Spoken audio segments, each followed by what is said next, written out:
Você já se perguntou o que acontece com parte de nós que nós reprimimos? Oi, eu sou o White, lendo o vídeo de hoje eu vou voltar a pintar depois de, sei lá, uns 5 anos a mais aí. Bom, eu acho que na verdade todo jovem que tem alguma coisa a ver com alguma coisa artística acaba parando de fazer o que gosta de fazer por simplesmente ter outras obrigações em algum momento da vida, assim. Tipo, questões de, por exemplo, faculdade, ou trabalho, ou coisa pra estudar da escola, esse tipo de coisa, e não foi diferente pra mim. Acaba o que acontecendo com, acho que todo mundo, na verdade. E é sobre isso esse vídeo. Pra falar a verdade, eu vou pintar um grande artista que eu me inspiro muito na vida, pra toda assim na vida, porque ele me marcou e eu acredito que ele acaba marcando muita gente que conhece, eu cheguei a conhecer o trabalho dele, ou que nem que conheça, mas admira o trabalho dele por ser literalmente um marco no mundo da arte. E é uma grande inspiração, tipo, pra todos e pra todo mundo. Bom, eu não sabia o que pintar, eu não sabia o que fazer na verdade. Eu literalmente separei as referências que eu tinha no Pinterest e sorteei. Pra ver o que eu poderia fazer. E coincidentemente chegou na arte desse artista, o que me leva a gravar esse vídeo. Com prazer, o Vincent Van Gogh. Eu vou contar aqui nesse vídeo os motivos pelo quais, digamos que eu mais emociono por pensar no Vincent e sua vida, digamos assim. O que falar de Vincent Van Gogh, na verdade? Ele é só um dos grandes artistas mais celebrados da história, com suas obras vibrantes e cheias de emoção que transbordam vida, mas ironicamente a sua própria vida foi marcada por dor e rejeição, né? Por uma constante busca por um significado ou inspiração para sua grande arte, digamos assim.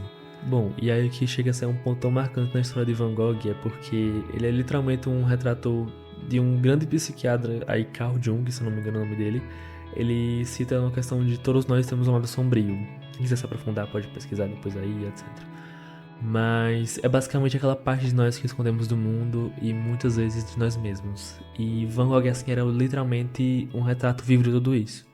Porque ele era um garoto introspectivo, sensível, mas também ele era rebelde, assim. Ele não se encaixava, assim, nas expectativas da sociedade, da sua família ou das suas próprias aspirações. Ele tentou ser pastor, professor, comerciante de arte, mas falhou em todas as áreas possíveis. E cada vez que a sociedade rejeitava, um pedaço dele era reprimido e empurrado à sua própria sombra. E esse foi o isolamento onde parecia não chegar à luz que ele encontrou o seu verdadeiro eu. O grande artista Vincent Van Gogh. Pense em Noite Estrelada, por exemplo. Olhe para aquelas pinceladas turbulentas, como se o céu estivesse vivo, girando, e toda essa mistura de agonia e beleza ao mesmo tempo, era o que tornava aquilo que não era apenas uma paisagem, mas um reflexo psíquico de Van Gogh. A sua luta de se expressar, digamos assim. O que ele sentia por dentro. Ele transformava o caos que sua mente era em arte. O que era reprimido em palavras saía em cores. Tá, Yuri, mas o que é que tem a ver, digamos assim, esse conceito de sombra com Van Gogh, etc? Bom, Jung acredita que dentro da nossa própria sombra não estão apenas nossos defeitos e medos, mas também nossos maiores potenciais. O brilho de Van Gogh era como um artista que nasceu com a habilidade de confrontar essa sombra e transformar essa dor em algo extraordinário. As cores que pareciam gritar o que ele não conseguia dizer, por exemplo, eu sinto, eu existo, eu sou mais que essa dor. Van Gogh não pintava para agradar os outros, ele pintava para sobreviver.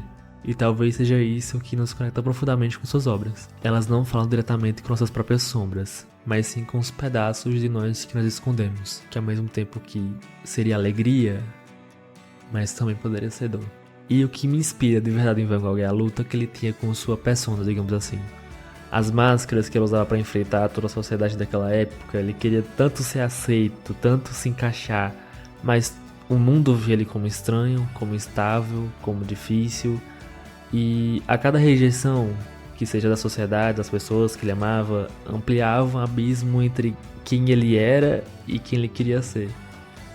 E esse conflito entre períodos de intensa produção artística que ele tinha, nesses colapsos emocionais, isolamento nesse hospital psiquiátrico que ele passou aí por um grande período da vida dele, tudo isso era um reflexo dessa luta interna que ele passava. Mas mesmo nesses momentos sombrios, ele continuava criando, como se sua arte fosse a ponte entre a luz que ele tanto buscava e o ele que ele tanto busca. Confrontar essa sombra para Van Gogh teve um preço. Van Gogh não conseguia escapar de seus próprios demônios, por exemplo, a ansiedade, a solidão, o desespero o consumiam. Ele sabia que a mente dele era tipo um campo de batalha, mas que ele nem sempre poderia vencê-la. E eu acho que uma das grandes frases marcantes, pelo menos pra mim, que ele escreveu para seu irmão Theo foi: "A tristeza durará para sempre".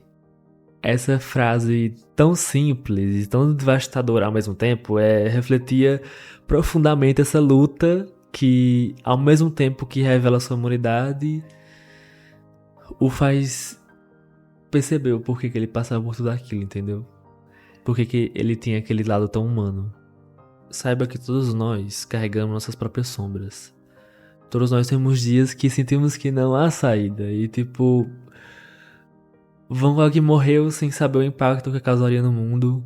Mesmo naquela época, ele era visto como um fracasso. E a sua vida nos ensina hoje o profundo que, tipo assim, mesmo que nossas sombras, por mais que escuras seja, existem beleza. Que aquilo que escondemos, tememos, pode na verdade ser a nossa própria força. Jung dizia que integrar a sombra é um passo a passo essencial para nos tornarmos quem realmente somos. E Van Gogh, embora não tenha conseguido, infelizmente, alcançar essa integração completa, mas a sua arte é um exemplo vibrante e brilhante do que acontece quando nós aceitamos aquelas partes que reprimimos e transformamos em algo maior. E eu acho que esse fato de Van Gogh me marca assim, tipo um tiro no peito. O que podemos aprender com Van Gogh? Que todos nós temos as nossas próprias sombras, mas elas não são o fim. Elas são o início, na verdade, de uma jornada que todo mundo tem que passar para poder criar algo extraordinário, alcançar a nossa plenitude de quem somos. E é isso. Essa foi o resto da minha obra, digamos assim, não tá a melhor das coisas, mas pra mim foi bem gratificante poder ter esse momento comigo mesmo de estar criando algo novo. Enfim, se você gostou desse vídeo, não esquece de deixar o like e se inscrever aqui no canal. Beijo!